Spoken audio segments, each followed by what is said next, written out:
Assalamualaikum warahmatullahi wabarakatuh. Kami dari kelompok 5, kami akan membawakan presentasi yang berjudul bentuk negara, negara dan warga negara. Sebelum itu, biarkan saya memperkenalkan kelompok saya. Aza Alika, Vina Karla, Sekara Yulustari, Valdemar Latumaten, dan saya sendiri, Rausan Khalif. Pengertian negara. Negara adalah organisasi kekuasaan tertinggi yang berdaulat, memiliki wilayah tertentu, rakyat tetap, dan pemerintahan yang sah. Untuk mengatur kehidupan bersama berdasarkan hukum negara, berfungsi menciptakan ketertiban keamanan dan kesejahteraan serta memiliki kekuasaan, memaksa agar aturan ditaati oleh warga negara. Secara sederhana, negara itu seperti rumah besar, tempat banyak orang tinggal bersama, dan ada aturan yang mengatur kehidupan di dalamnya. Pengertian menurut para ahli. Menurut Aristoteles, negara adalah persekutuan dari keluarga dan desa yang bertujuan mencapai kehidupan yang baik, the good life. Menurut Max Weber, negara adalah organisasi yang memiliki monopoli penggunaan kekuasaan yang sah dalam suatu wilayah. Negara adalah sebuah wilayah di bumi yang memiliki rakyat atau penduduk, wilayah yang dicakupi oleh darat, laut, dan udara, pemerintahan, dan kedaulatan atau kekuasaan untuk mengatur sendiri.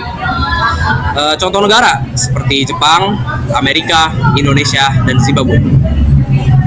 Unsur-unsur negara. Unsur-unsur negara adalah syarat yang harus dimiliki agar suatu wilayah bisa disebut sebagai negara. Secara umum ada 4 unsur negara, yaitu A. Rakyat atau penduduk. Rakyat adalah orang-orang yang tinggal dan menetap di suatu wilayah negara. Bisa terdiri dari warga negara dan bukan warga negara. Tanpa rakyat, negara tidak bisa berjalan karena tidak ada yang diatur. Contoh, penduduk di Indonesia adalah rakyat Indonesia. Kedua, wilayah. Wilayah adalah suatu bagian dari permukaan bumi yang mempunyai karakteristik khusus dan dibatasi oleh batas fisik. Karakteristik khusus yang dimaksud bisa berupa ciri alam maupun sosial yang berada di wilayah lain. Wilayah terdiri dari darat, tanah atau pulau, laut, perairan, udara, ruang di atas wilayah. Contoh, Indonesia memiliki ribuan pulau dan wilayah laut yang luas. Dan selanjutnya unsur-unsur negara ada C, pemerintahan yang berdaulat. Pemerintahan adalah sistem, proses, atau sekumpulan lembaga yang mengatur kekuasaan negara untuk mencapai tujuan nasional, mensejahterakan rakyat, serta menjalankan pelayanan publik, ketertiban, dan pembangunan berdasarkan hukum. Dan wilayah terdiri dari harus memiliki kekuasaan atau kedaulatan, kedua mengatur hukum, keamanan, dan kesejahteraan rakyat, dan ketiga bisa berupa presiden, raja, atau bentuk lain. Dan contohnya pun yaitu presiden dan pemerintah yang mengatur jalannya negara. Dan yang terakhir ada D, pengakuan dari negara lain. Agar diakui sebagai negara, harus diakui oleh negara lain. Ada 2 jenis pengakuan, yaitu yang pertama de facto, pengakuan secara kenyataan adanya wilayah, rakyat, dan pemerintahan. Dan yang kedua ada de jure, pengakuan secara hukum, yaitu resmi. Contohnya Proklamasi Indonesia 17 Agustus 1945 adalah de facto, sementara pengakuan negara lain seperti Mesir adalah de jure. Dan ada sifat-sifat negara. Yang pertama ada sifat memaksa atau koersif. Negara memiliki kekuasaan untuk memaksa warga negara agar menaati hukum demi terciptanya ketertiban. Pengertiannya yaitu negara membuat aturan hukum yang wajib ditaati semua orang. Jika melanggar, ada sanksi seperti denda, penjara, atau hukuman lain. Alat pemaksa negara yaitu polisi, tentara, dan pengadilan. Contohnya yaitu orang yang melanggar lalu lintas akan ditilang, pelaku kejahatan bisa dipenjara tanpa sifat memaksa. Aturannya hanya akan menjadi himbauan dan tidak efektif. Dan yang kedua ada sifat monopoli. Negara memiliki hak untuk menguasai dan mengatur hal-hal penting yang menyangkut kepentingan umum. Pengertiannya yaitu negara mengendalikan bidang vital seperti pertahanan dan keamanan, sistem hukum, dan mata uang. Tidak semua pihak boleh menjalankan fungsi ini. Contohnya yaitu hanya negara yang boleh memiliki tentara, hanya pemerintah yang berhak mencetak uang. Tujuannya agar tidak terjadi kekacauan. Dan yang terakhir ada sifat menyeluruh atau totalitas. Kekuasaan negara berlaku untuk seluruh warga negara tanpa terkecuali. pengertiannya yaitu semua orang harus tunduk pada hukum, tidak ada yang kebal hukum, baik rakyat biasa maupun pejabat. Contohnya yaitu semua warga wajib membayar pajak, semua orang harus mematuhi peraturan hukum. Sifat ini menjamin keadilan dan kesetaraan di dalam negara. Selanjutnya ada fungsi negara. Nomor 1, menjaga ketertiban dan keamanan. Negara melindungi wilayah dan rakyatnya dari ancaman, baik dari ancaman maupun dari dalam maupun luar negeri. Contohnya, polisi menjaga keamanan dan penegakan hukum terhadap pelanggaran. Nomor 2, mewujudkan kesejahteraan rakyat. Negara berusaha meningkatkan kesejahteraan rakyat melalui pendidikan, kesehatan, ekonomi, dan pelayanan publik. Contohnya, program bantuan sosial dan penyediaan pendidikan kesehatan. Nomor 3, fungsi pengaturan atau regulasi. Negara mengatur kehidupan sosial, politik, dan ekonomi agar berjalan tertib dan stabil. Contohnya, membuat peraturan lalu lintas. Pemerintah menetapkan undang-undang pajak untuk mengatur pemasukan negara. Nomor 4, menegakkan keadilan. Negara membuat dan menegakkan hukum agar tercipta keadilan dan ketertiban di masyarakat. Contohnya, pengaduan memutuskan perkara dan hakim memberikan vonis. Selanjutnya ada tujuan negara. Tujuan negara adalah cita-cita yang ingin dicapai oleh negara dalam menyelenggarakan pemerintah dan kehidupan masyarakat demi terciptanya keamanan, kesejahteraan, serta kemajuan bangsa. Tujuan negara Indonesia tercantum dalam pembukaan Undang-Undang Dasar 1945 alinea keempat. Tujuan tersebut adalah 1. Melindungi segenap bangsa Indonesia dan seutuh bangsa Indonesia, yaitu negara menjaga keamanan, kedaulatan, dan keselamatan rakyat. Nomor 2, memajukan kesejahteraan umum, yaitu negara berupaya meningkatkan taraf hidup masyarakat melalui ekonomi, kesehatan, dan pembangunan. Nomor 3, mencerdaskan kehidupan negara bangsa. Negara menyediakan pendidikan agar masyarakat memiliki pengetahuan dan kualitas sumber daya yang baik. Nomor 4, ikut melaksanakan ketertiban dunia, yaitu negara berperan dalam perdamaian dunia berdasarkan kemerdekaan perdamaian, abadi, dan keadilan sosial. Selanjutnya ada bentuk negara. Bentuk negara adalah cara suatu negara disusun bagaimana kekuasaan pemerintahannya diatur dalam suatu wilayah. Secara umum, bentuk negara dibagi menjadi 2, yaitu negara kesatuan unitaris dan negara serikat atau federasi.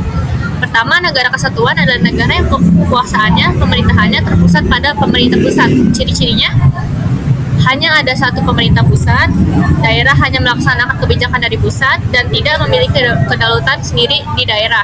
Contoh negaranya adalah Indonesia, Jepang, dan Prancis. Yang kedua adalah negara serikat. Negara serikat adalah negara yang terdiri dari beberapa negara bagian yang bergabung menjadi satu. Ciri-cirinya yaitu terdiri dari beberapa negara bagian dan ada 2 pemerintahan pusat dan negara bagian, serta negara bagian punya kekuasaan sendiri. Contohnya adalah negara Amerika Serikat dan Jerman. Melanjutkan penjelasan Vina. Setelah ini materi warga negara. Warga negara adalah individu yang secara hukum diakui sebagai anggota resmi sebuah negara, memiliki ikatan timbal balik berupa hak dan kewajiban penuh, serta diatur pula oleh peraturan perundang-undangan. Menurut pasal 26 Undang-Undang Dasar 1945, warga negara Indonesia mencakup orang bangsa Indonesia asli dan orang asing yang disahkan undang-undang.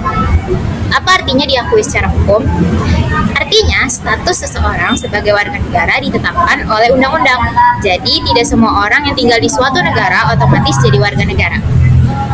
Berikutnya adalah hak dan kewajiban warga negara. Hak warga negara adalah segala sesuatu yang sah diperoleh atau didapatkan oleh setiap individu sebagai anggota suatu negara, dilindungi oleh hukum dan konstitusi seperti Undang-Undang Dasar 1945 di Indonesia, serta juga mencakup kewenangan, kekuasaan, dan hak asasi yang dapat dituntut pemenuhannya oleh negara. Contoh hak warga negara menurut Undang-Undang Dasar. 1. Hak hukum dan pemerintahan, yaitu kesamaan kedudukan di dalam hukum dan pemerintahan pada pasal 27 ayat 1. Kedua, hak ekonomi dan sosial, hak atas pekerjaan dan penghidupan yang layak berada pada pasal 27 ayat 2. Ketiga, hak asasi manusia, hak untuk hidup, mempertahankan hidup, dan hak asasi manusia lainnya berada pada pasal 28A ayat 28J. Berikutnya hak pendidikan, yaitu hak untuk mendapat pendidikan pada pasal 31 ayat 1. Lalu hak politik dan kebebasan, hak berpendapat, berserikat, dan berkumpul. Selanjutnya adalah hak dan kewajiban warga negara. Kewajiban warga negara adalah segala tindakan atau hal yang wajib dilakukan oleh individu dengan penuh tanggung jawab kepada negara sesuai peraturan perundang-undangan. Ini meliputi kepatuhan terhadap hukum, pembayaran pajak, serta partisipasi dalam pembelaan negara guna menciptakan kehidupan bernegara yang tertib, aman, dan berkeadilan. Contohnya, pertama ada membayar pajak tepat waktu seperti pajak penghasilan dan kendaraan.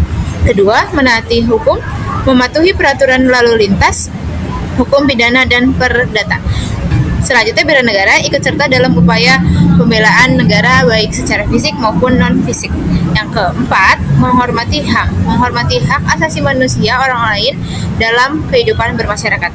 Yang kelima, ketertiban umum, menjaga ketertiban aman dan kebersihan lingkungan. Dan yang terakhir, pendidikan dasar, mengikuti pendidikan dasar yang diwajibkan oleh pemerintah. Selanjutnya, asas-asas kewarganegaraan. Asas kewarganegaraan adalah pedoman hukum atau dasar pemikiran yang digunakan negara untuk menentukan status kewarganegaraan seseorang. Asas utama meliputi ius sanguinis, keturunan, dan ius soli, tempat lahir. Sinonim asas kewarganegaraan antara lain prinsip, dasar, pedoman, dan tumpuan kewarganegaraan. Berdasarkan UU nomor 12 tahun 2006, Indonesia menggunakan beberapa asas. Pertama, asas ius sanguinis, kewarganegaraan ditentukan berdasarkan keturunan orang tua, bukan tempat lahir. Contoh, anak yang lahir dari orang tua WNI otomatis menjadi WNI meskipun lahir di luar negeri. Asas kedua, asas ius soli atau asas kelahiran. Kewarganegaraan ditentukan berdasarkan tempat kelahiran seseorang. Contohnya, seseorang lahir di negara yang menganut ius soli akan mendapatkan kewarganegaraan tersebut terlepas dari kewarganegaraan orang tuanya. Yang ketiga, asas kewargaan negara tunggal, asas yang membatasi seseorang untuk hanya memiliki satu kewarganegaraan saja. Yang terakhir, asas kewarganegaraan ganda terbatas, asas yang memperbolehkan anak memiliki kewarganegaraan ganda hingga usia tertentu, setelah itu diwajibkan memilih. Sebagai penutup, dapat disimpulkan bahwa topik yang kami bahas memiliki peran penting dalam kehidupan kita. Semoga presentasi ini dapat menambahkan wawasan dan pemahaman kita semua. Terima kasih atas perhatian Anda. Wassalamualaikum warahmatullahi wabarakatuh.